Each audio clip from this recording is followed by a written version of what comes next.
Hi, I hope you're doing well. So today I'm going to talk about the interview I had with the manager recently. I chose to interview Sean Bowley, which is he's a manager for over 15 years now. He has a lot of experience, and right now he's a manager at Suncor Building, which is downtown. His position is manager at Global Security Operations Center. So basically, what this is so Suncor is an energy company that works all around the world. It's global, and they have over 15,000 employees. So what Sean Bowley does, he takes care of the employees that are 24 hours, 7 days a week, making sure that they're taking care of the security on gas plant. So it's all about oil and gas company. What he told me he likes the most about his job would be resolving conflicts. So that was pretty good for me to interview him. He was telling me that it brings him satisfaction because whenever he helps bring peace to the environment, then his employees would get more motivated and they would like their job most. What he doesn't like is obviously the lack of communication. He likes to work with other people, but when it comes to communication and there's a lack of communication and it creates conflict, then obviously he doesn't like it because he has to do more work and resolve the conflict. So we talked about both type of conflict, which is relationship conflict and task conflict. I honestly thought that relationship conflict could lead to task conflict, but never thought of task conflict leading to relationship conflict. So he gave me both examples, which is pretty interesting. So first one would be a task conflict that became a relationship conflict. It was two supervisors. That was back then. It wasn't for Suncor.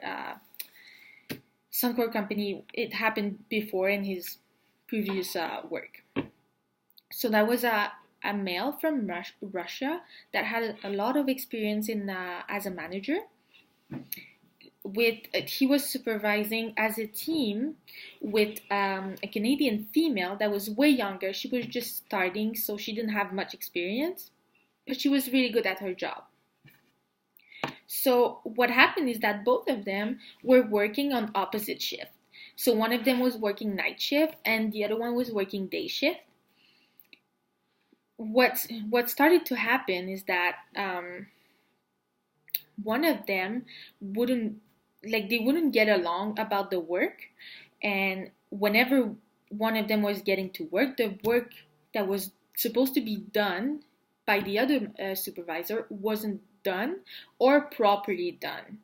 So they would argue about that, and the older male, the he's a supervisor, but he's just older, has more experience. He's from Russia, so he's been working in Russia. He's been working in Canada, and now he's working in Alberta.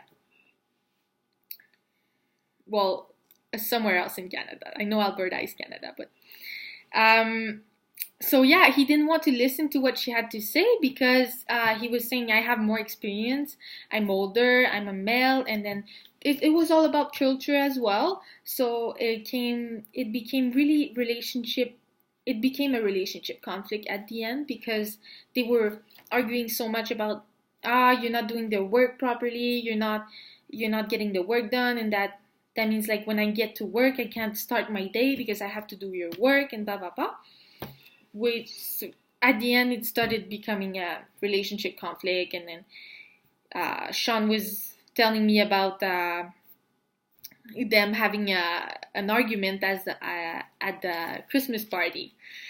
So yeah, that's the first conflict he talked about. And second conflict was the opposite. So it was a relationship conflict that was leading to task conflict.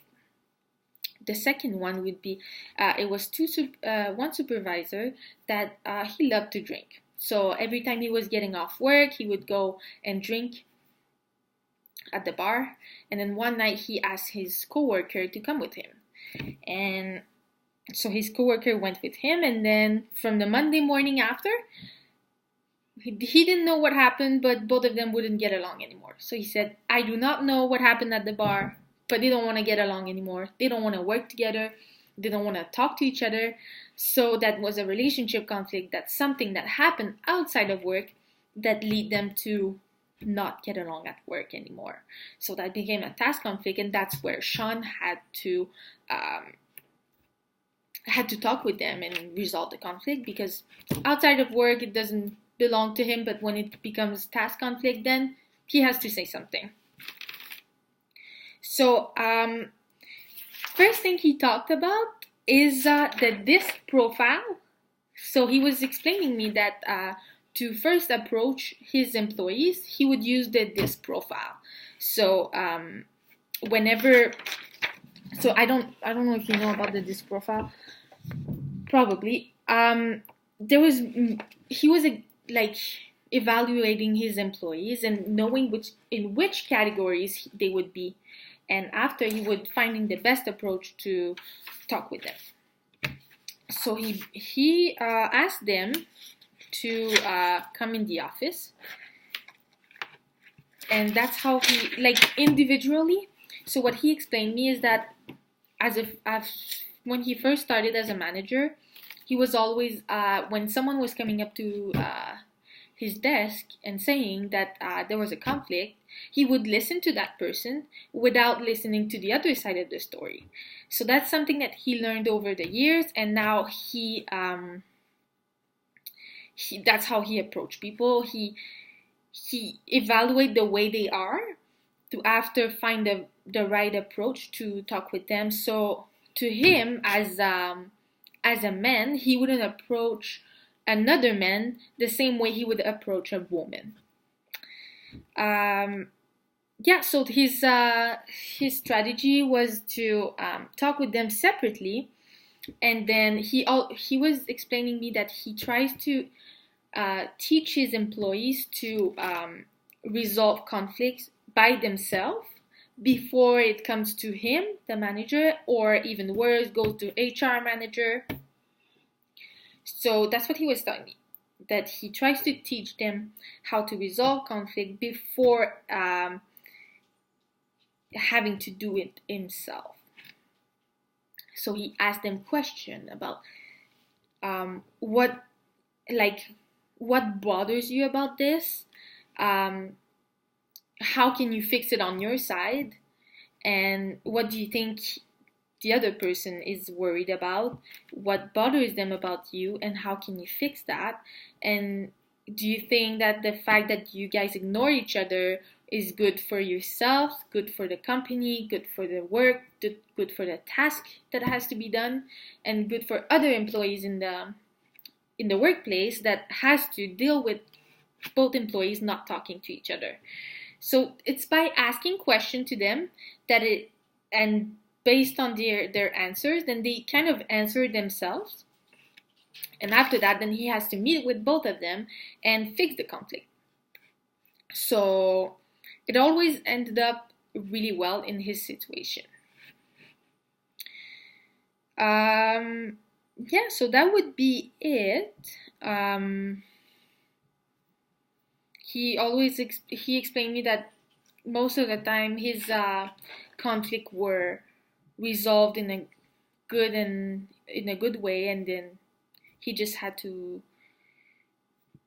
meet with the people and then talk with them, chat with them, and he's pretty easygoing. So just a chat can oftentimes, bring someone back, and then you have to calm down before talking to each other.